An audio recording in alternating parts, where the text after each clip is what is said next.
afternoon, and welcome to Go for Lunch number 57. I'm glad to have you here. As I mentioned in the comments, it's the National Best Friends Day edition of Go for Lunch.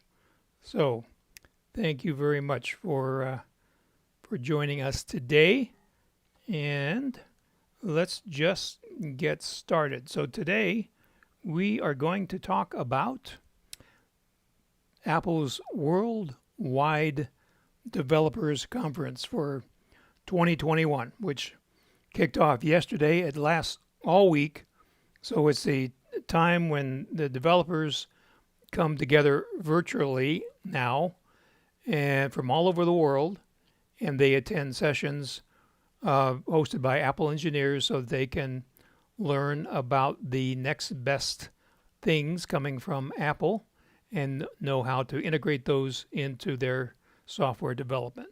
So it always kicks off on Monday of WWDC with a keynote. And so we're going to go over what was in that keynote. Now, keep in mind, these things are coming in the fall mostly. So this is just a preview of coming attractions, so don't get too excited. But you might see some features there that are appealing to you. Maybe you'll see something that might make you want to think that you want an Apple Watch. So, and of course, there will be a new Apple Watch coming in the fall as well. And there's a little hint there that I found just a few minutes ago when I was rehearsing the feature that may be coming to the Apple Watch. So that's going to be interesting. So stay tuned for that. So I see that Judy likes our background. That's great. So we're going to talk more about that background a little later too. So we got lots of interesting things coming up.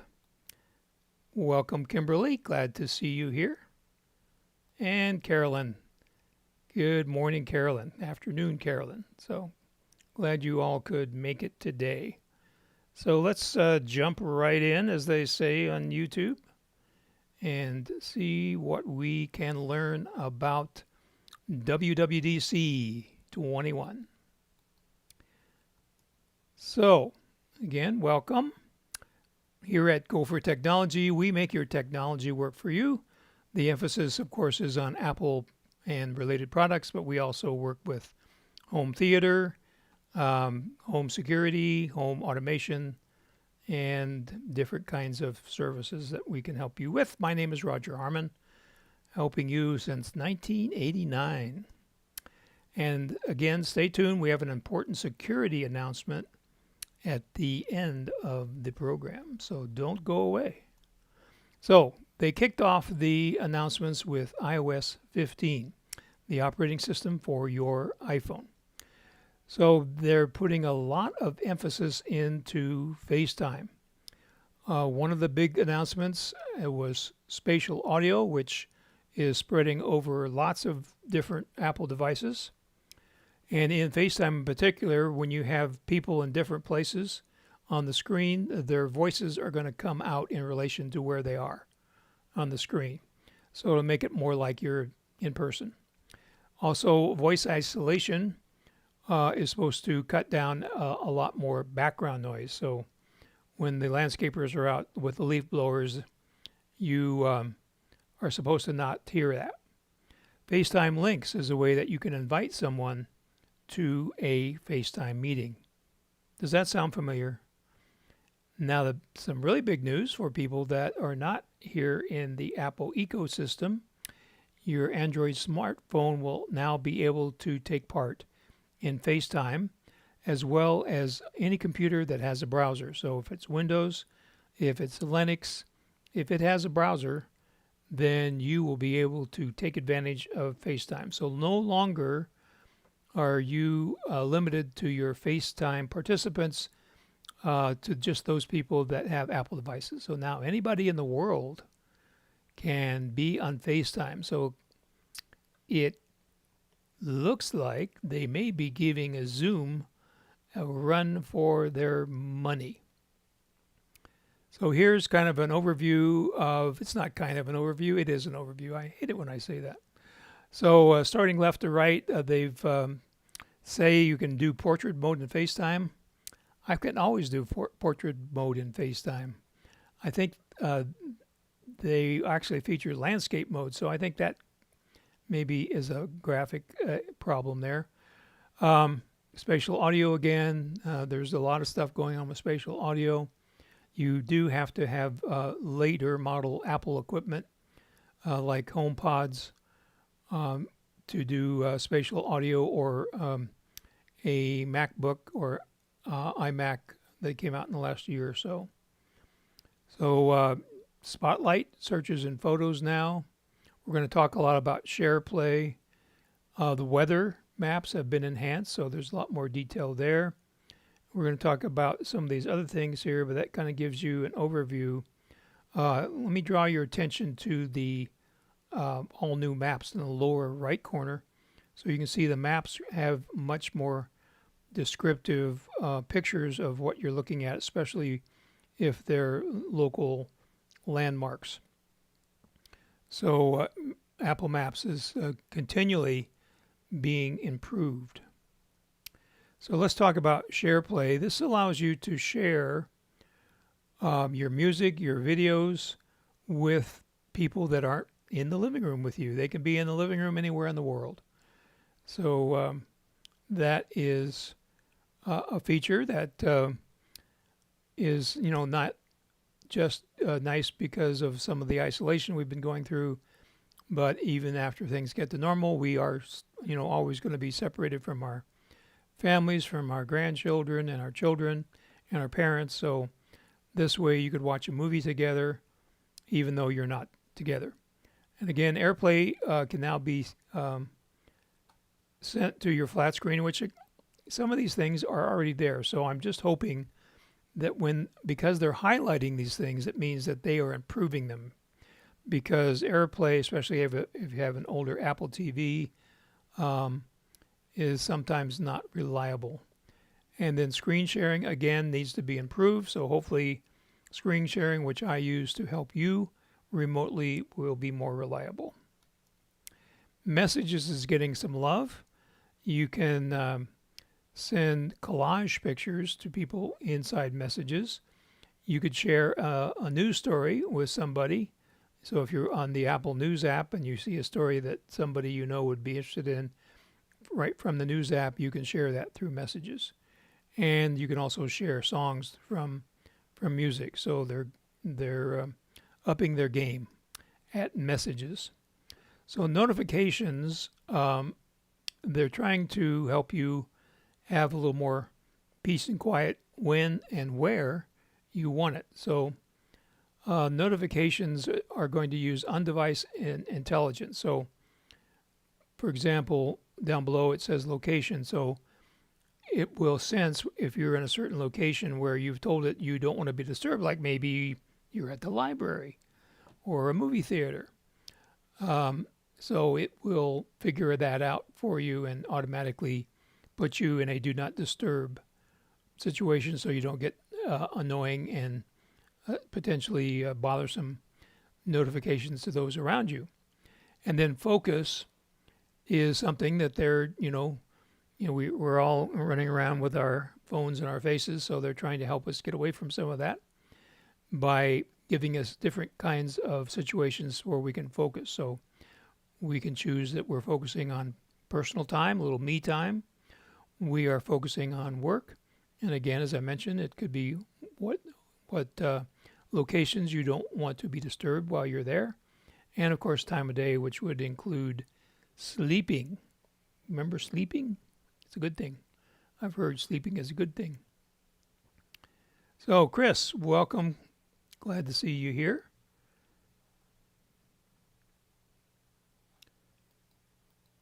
So, live text. This is something that's really interesting.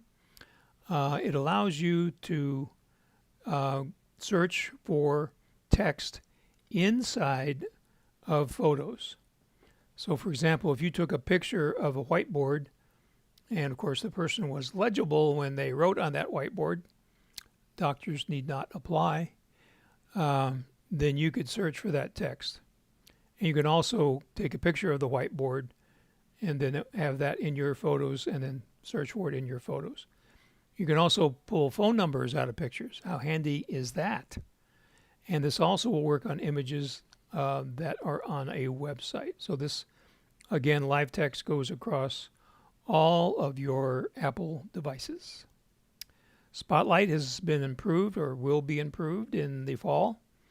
Again, the searching through photos, pretty much this is what we talked about just on the last slide.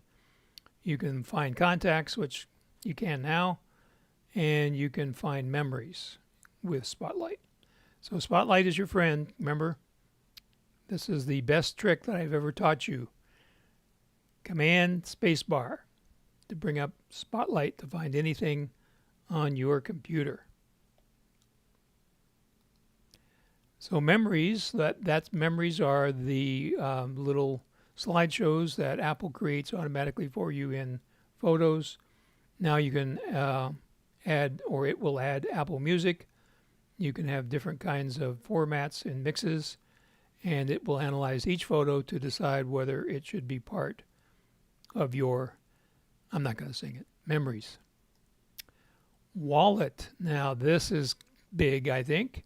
So now you will be able to have in your Apple Wallet, in your iPhone, your car key, your house key, your office key, and even your hotel key, starting soon at Hyatt and spreading to other hotel brands around the world. Maybe bigger news is you can carry your identity in your Apple Wallet and your iPhone. So that could include your driver's license and whatever is required to get through a TSA checkpoint at the airport. So don't lose your iPhone. Maybe you should get a lanyard for your iPhone and attach it to yourself so it can never get too far away, because it's going to have your keys, it's going to have your driver's license. It's becoming very important and convenient. Maps, Apple Maps is continually improving. So now they've added a globe view so you can explore around the world. You can look through different cities and see all sorts of details. We saw that detail on the picture earlier. This is handy. It shows you the elevation. So you know when you're coming down the freeway, like in Phoenix, I think they call it the stack, and there's a bunch of them in LA where you've got these multiple interchanges and exits have exits who have exits. With the elevations, then you'll get a better picture on your iPhone of which exit you should take, which level you should stay on. So that'll be great. And then, of course, landmarks are nice because it's going to point out landmarks that you might be interested in if you're on a vacation. And there'll be more road details.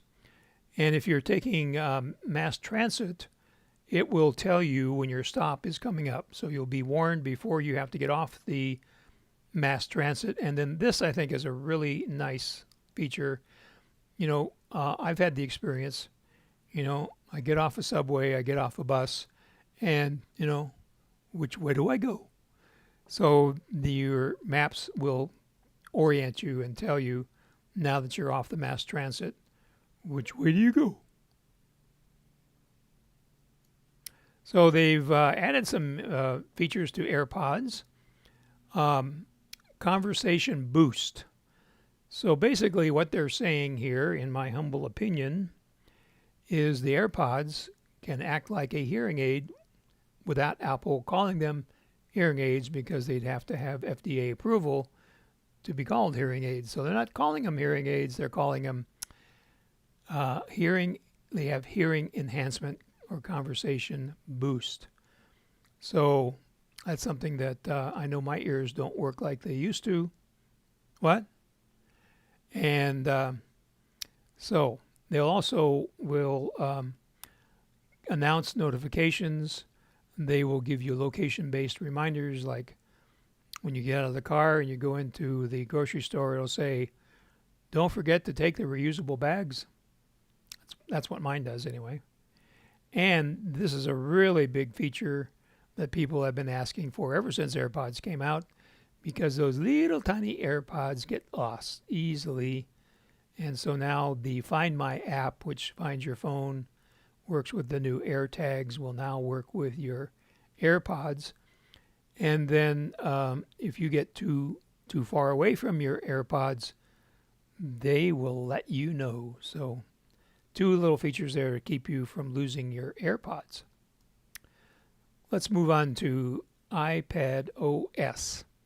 So some of the new features in iPad OS is that they've allowed you to put widgets in more places on your home screen, so you can more customize the way your home screen works. Now, this is a neat feature.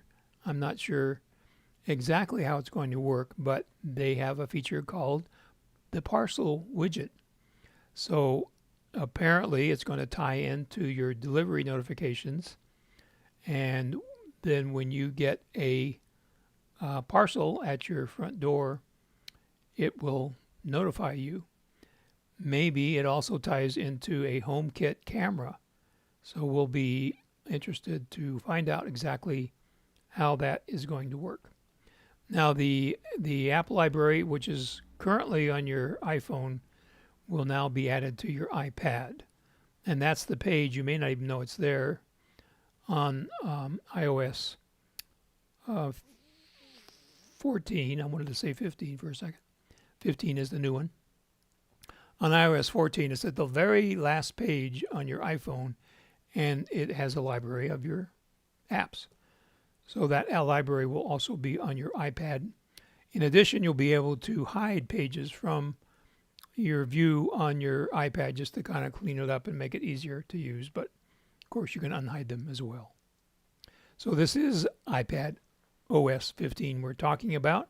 So they're enhancing the multitasking and split view. You can switch apps more easily. You can have apps on the shelf at the bottom of your screen, so you can access them quickly, the most recently used apps.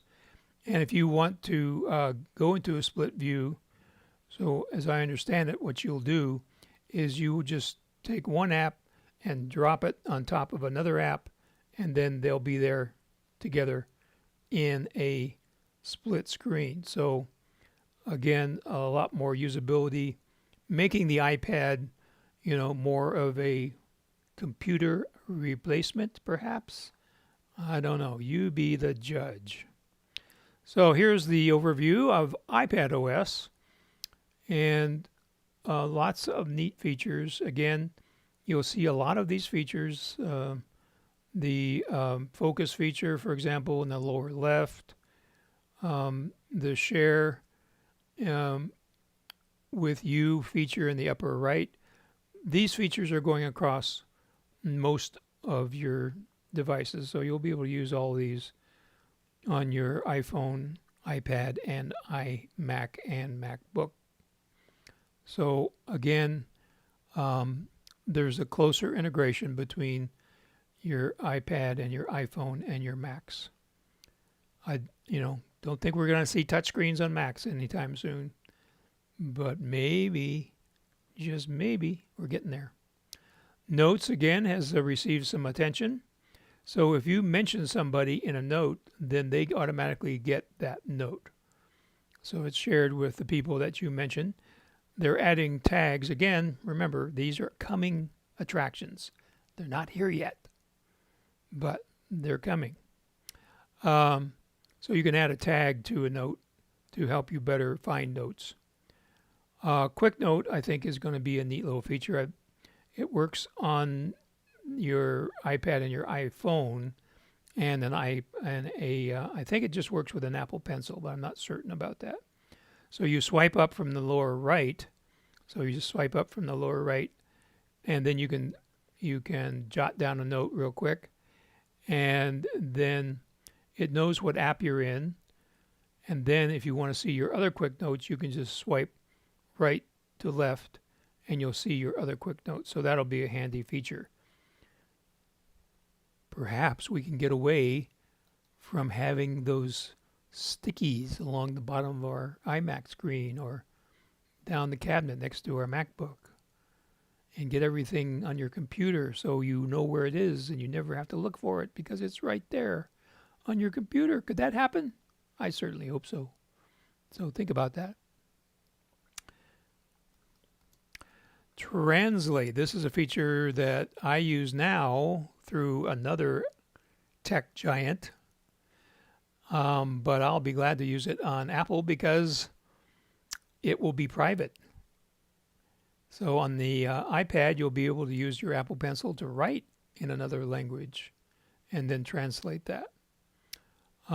You'll have auto-translate features system-wide, and you'll also be able to translate things that you see in a photo like signs.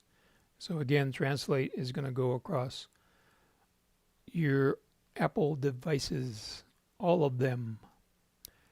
So Apple is obviously big on privacy, and they are getting more into privacy, even in light of the controversy they're having with other big tech giants over wanting the tech giants that want lack of privacy. Apple wants more privacy, and this is what they're doing with Siri.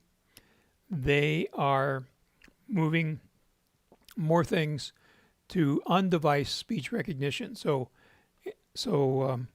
before, to do the best job they could with Siri and voice recognition, it had to go up to the cloud, use big servers, big computers up in the cloud, and come back to you. But now, because of the more powerful M1 chips that are coming out, they can do all this right on your iPhone. So that gives you privacy because it's staying in your domain. And another advantage is, sometimes you want to use Siri and you're out of range. You don't have any internet. So this feature on-device speech recognition will let you do Siri commands without internet. Well, let's talk about the old iCloud, shall we?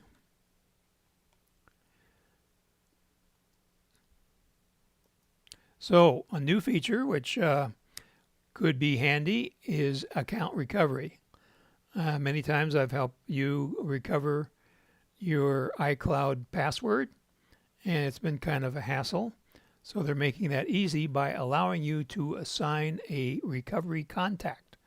So you could assign a family member, a friend, maybe even me, to help you if you ever lose your Apple ID password.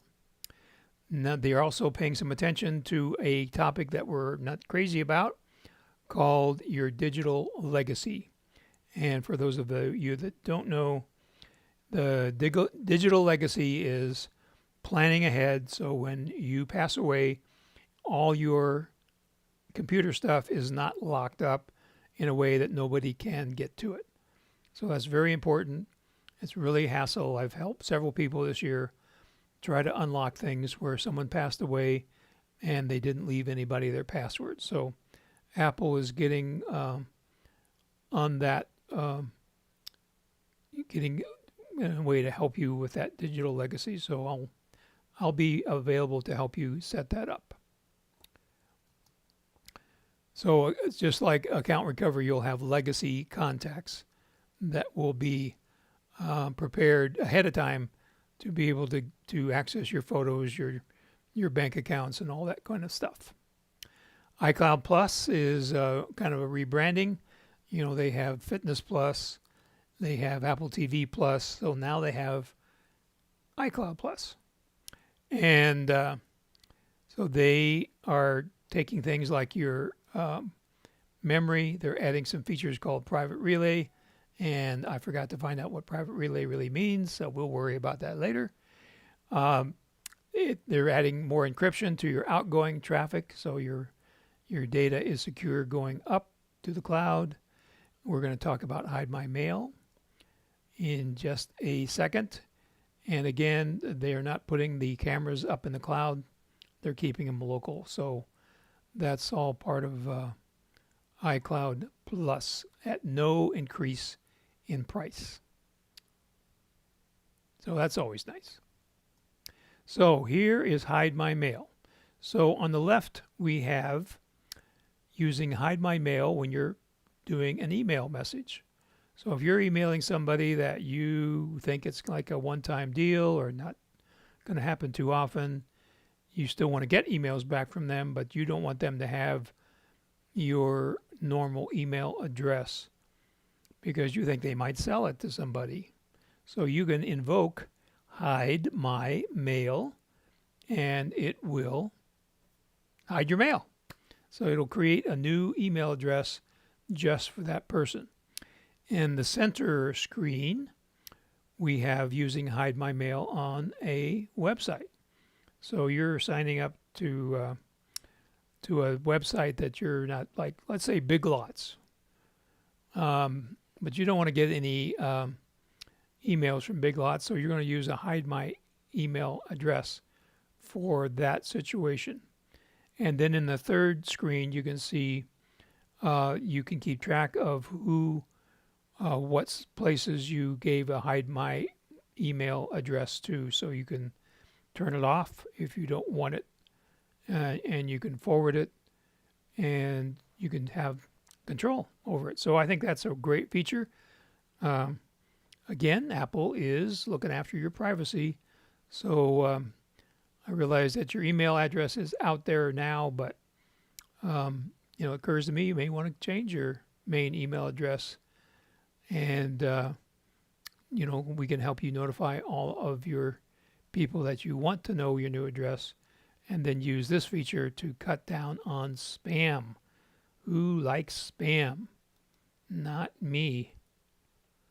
So the health app is continually being updated.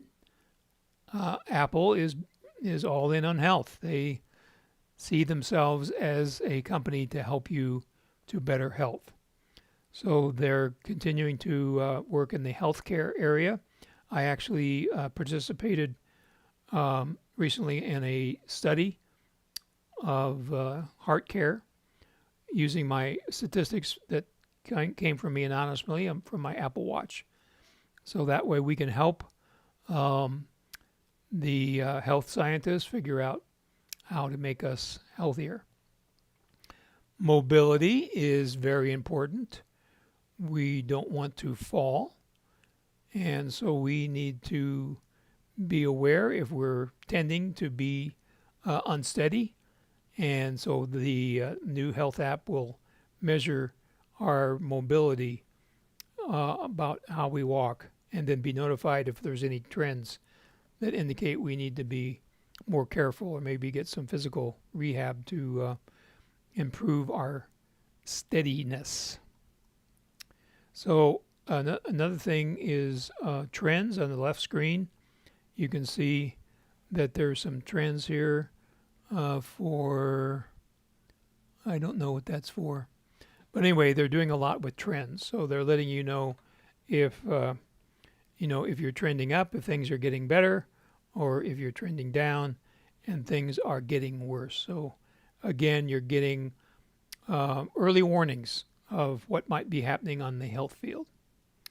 So as I mentioned, the sharing is something they're really big on coming in the fall.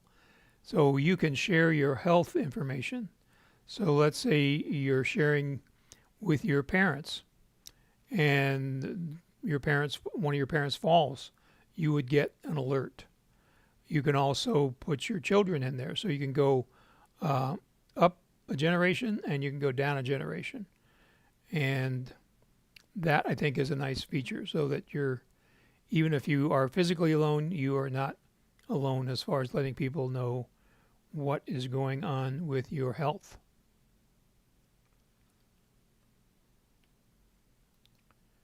So let's see. Let's stop here and look at some questions. Susan asks, will iCloud Plus be an option, or will iCloud become iCloud Plus. I think the latter is going to be true, Susan. I'm not certain, but I think they're just rebranding iCloud. The part well, so iCloud. So there's iCloud has several facets. Okay, so there's the iCloud storage that you pay for. That's going to be iCloud Plus. But the iCloud that you use for syncing your contacts, your calendar, your mail, your photos, and all that stuff, that's still going to be called iCloud, I believe. So Chris comments that it'll be interesting to see how Siri improves. Yes, we all want to see Siri do a better job. So they have all the, they have experts there to make Siri work better. And I didn't read the last part of that, so let's put that up there once again. Yeah, unfortunately, Chris, it might be a while before Siri gets as good as we think it should be, but obviously they are paying attention to it, and that's the important thing. So, good comment. So, let's see here. Your lab results. So, they're going to allow you, if you like, to put your lab results in the health app, and they're going to help you decipher those lab results, which of course are hard to understand.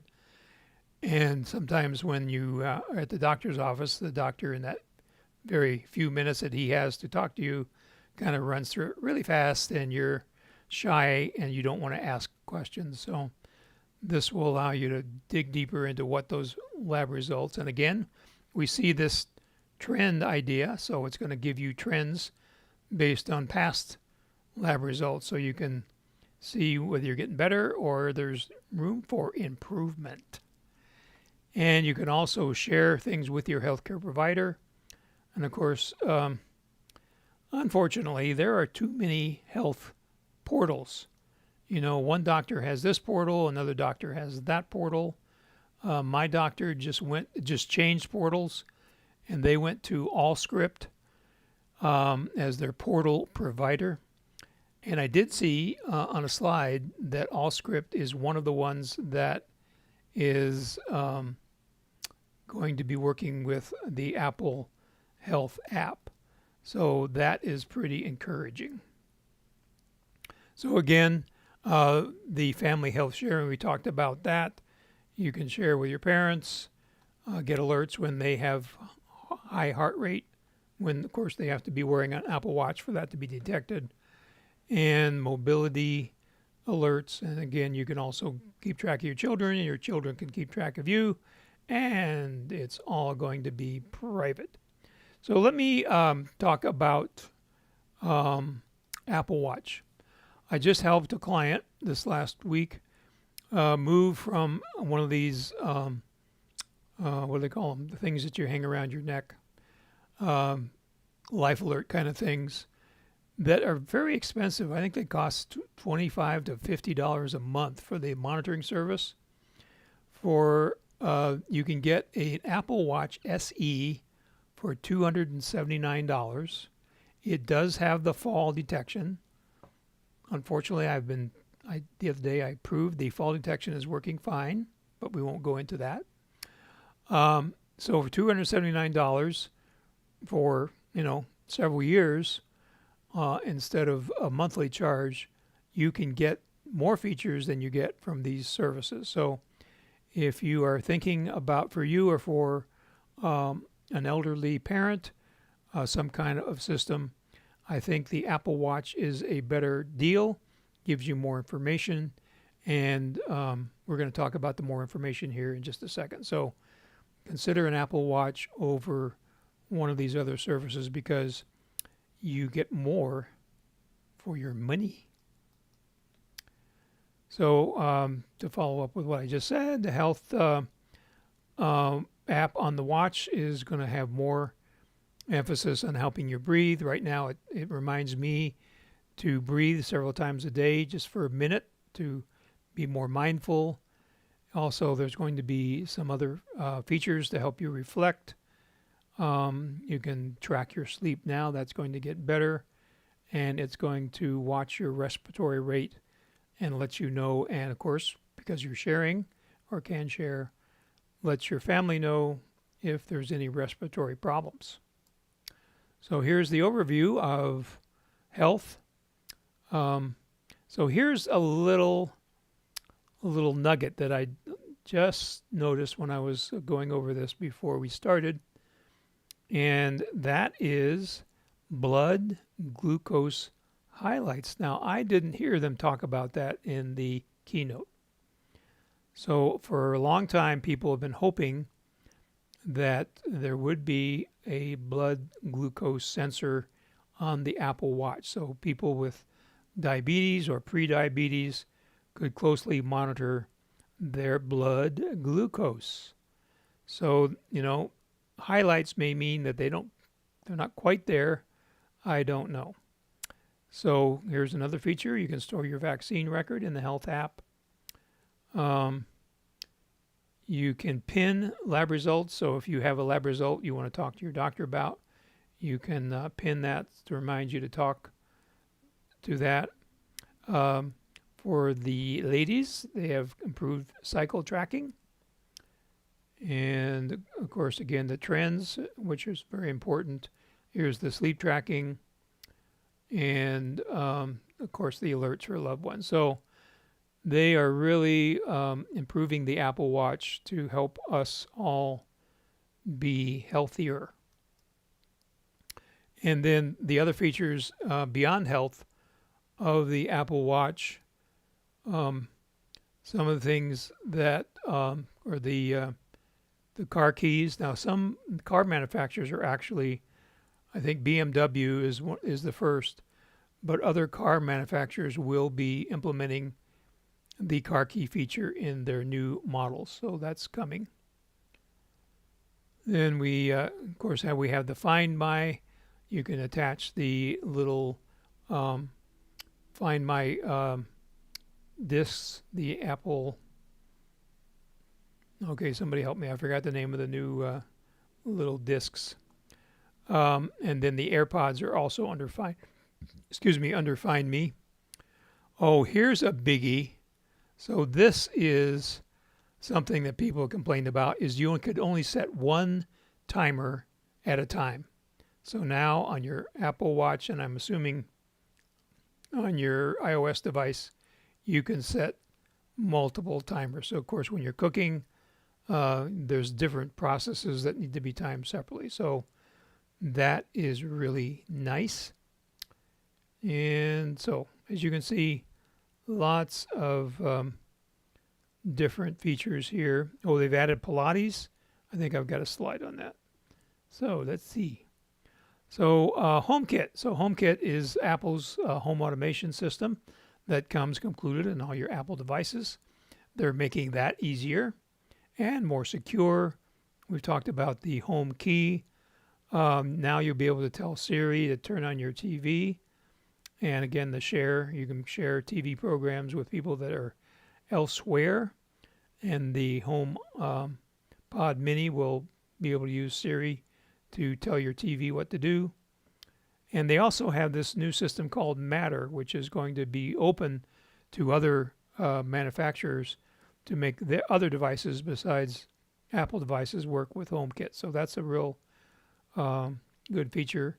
HomeKit kind of has gotten off to a slow start, and there's not as many HomeKit devices as there are for the devices from Google and Amazon. So it looks like they're doing something about that. So that is nice that they're trying to make more things available. So here's the overview for home. On your Apple TV, you're going to have some different screen savers. You can pair your HomePod Minis with your Apple 4K TV to get the immersive spatial audio and voice recognition. It will recognize different voices in your household. Here's that package detection again. That's part of the possibly part of the Matter, which will support third-party devices. and there'll be more Siri-enabled accessories. And again, Siri will do more with your TV, and you'll have HomeKit cameras differ from other people's cameras because the video stays on premises, does not go to the cloud. So the big news, what's the new Mac OS going to be called? It's going to be called Monterey. So we have Big Sur now.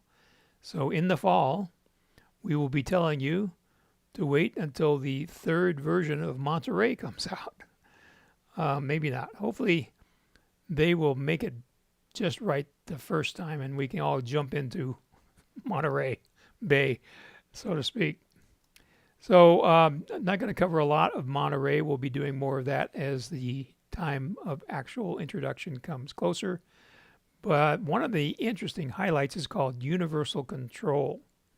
So you can have an iMac, a MacBook, and an iPad, and you can move your cursor from one to the other.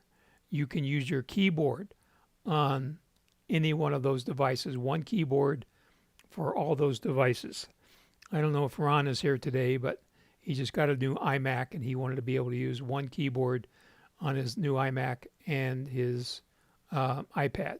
So Apple has built this in to the new Monterey operating system.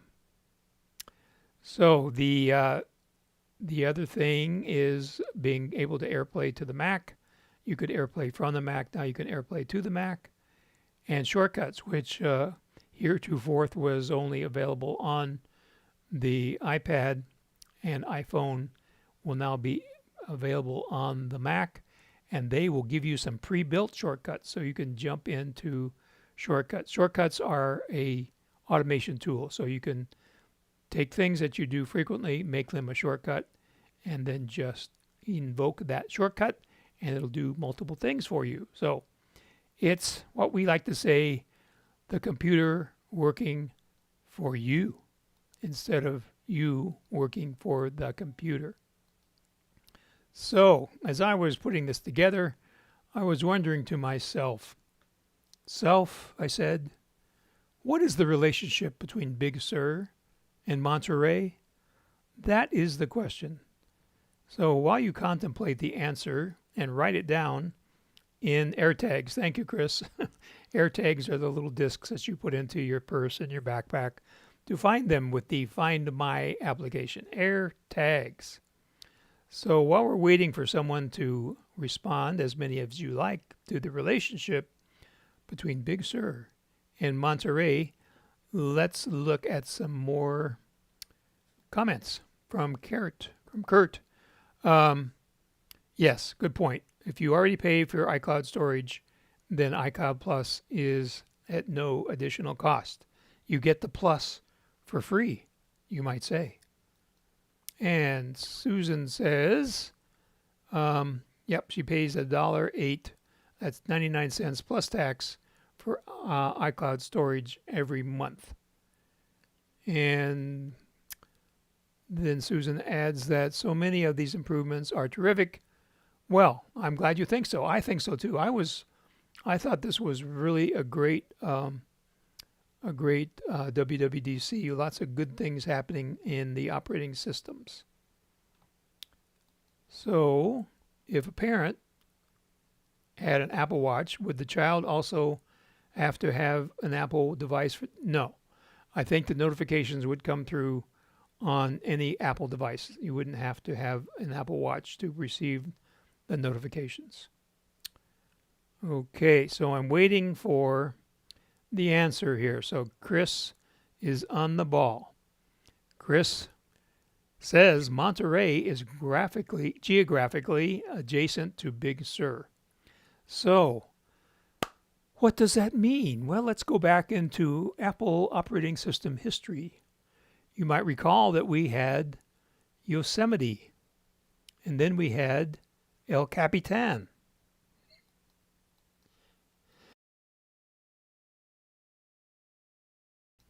And then we had a coughing fit. And then we had Sierra, and then we had High Sierra, and then we had Big Sur, and now we have Monterey. By the way, this is Big Sur back here. And what is that relationship? As Chris mentioned, oh, I did that wrong. I got to do that over. So I have this great reveal here, and I screwed it up. Okay. What is the relationship between Big Sur and Monterey? It's 29 miles north of Big Sur, 42 minutes by car. So, in the past, people have thought when they changed the OS name slightly in the same geographical area, that meant that the changes to the operating system were not revolutionary, they were evolutionary. So does that mean that the changes from Big Sur to Monterey are only evolutionary? And the changes we'll see next year from Monterey to Fresno are going to be revolutionary? I don't know. That's a good question. So, Bob says, I believe that's true. I believe I learned that bridge there in the background is a marvel that was built during the WPA days, and it's made out of concrete. But that may not be the same bridge. I just read about that when I was researching the relationship between Big Sur and Monterey. And Susan says, what if your child has an Android device? Give him an iPhone for his birthday. No, I don't know. That's a good question. We'll just have to wait and see if an Android device will get notifications. So that's a very good question. And as I mentioned at the beginning, I won't have answers to everything because we're talking about the future. Okay, so make sure that you, if you haven't already, subscribe to my YouTube channel. Click the little thumbs up. That helps YouTube show my video to other people. You can also click on the little bell and be notified when we put out a video. And of course, we do put out a video every Tuesday at noon, and then that goes into our YouTube channel so you can watch it later if you weren't able to watch it in person. Of course, that is the fun way to watch, is in person, so we can interact. Speaking of interacting, Chris says, it says iOS 12, but the rumor was that it would be 11.x. Yeah, that's another question. You know, it used to be, it was, I don't think you mean iOS, Chris. You need Mac OS 12. But yeah, it used to be, it was always Mac OS 10, you know, dot something. And then last year with Big Sur, they changed it to Mac OS 11. So are they going to do the same series like they did with 10 for like, I don't know how many years, 5 years, 8 years, 10 years? We will have to wait and find out. So let's see, what else do I need to tell you? I think that's about it. If you have any questions, you don't have to wait until next Tuesday. You can call the number or email me at the address that will be coming up here shortly. Also, please share your GoFor Gazette, which comes out every Monday morning around 7 o'clock, with your friends, your neighbors, your relatives that have Apple devices, so we can help more people, because that is our goal, is to make your technology work for you by helping you in any way we can. So, thanks for joining. We'll see you next week, and have a good rest of your week.